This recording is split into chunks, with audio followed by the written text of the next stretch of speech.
Welcome simple life with DK. Carrot beetroot ரெண்டும் சேர்த்து பொரியல் பண்ணுறோம் பாருங்கள். இன்றைக்கி நாங்கள் பச்சை மிளகா போட்டு செய்ய போகிறோம். தாளிச்சிட்டு கடுகு வெடிச்சாச்சு. இப்போ வெங்காயத்தை பூண்டு கொஞ்சோண்டு போட்டு அடுத்தது வெங்காயம் போட்டு தாளிச்சிட வேண்டியது. வெங்காயம், கருவேப்பிலை, பச்சை மிளகா 3 சேர்த்தாச்சு. அடுத்து அறுத்து வச்சு காய போட்டு மஞ்சள் தூள் கொஞ்சோண்டு சேர்த்துட்டு உப்பு கல் உப்பு தான் போட போகிறோம்.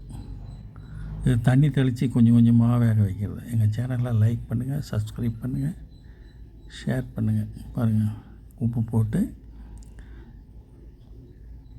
மூடி வச்சுட்டு தண்ணி தெளித்து 2 நிமிஷத்துக்கு ஒரு தடவை தண்ணி தெளிச்சுட்டு அந்த தண்ணி ட்ரை ஆன அப்புறம் அதுலேயே வேக வந்துடும். அதிகமாக தண்ணி ஊற்றுறதில்ல. பீட்ரூட் கேரட் பொரியல் ரெடி. நீங்களும் செஞ்சு ட்ரை பண்ணி பாருங்கள். நன்றி, வணக்கம், பை.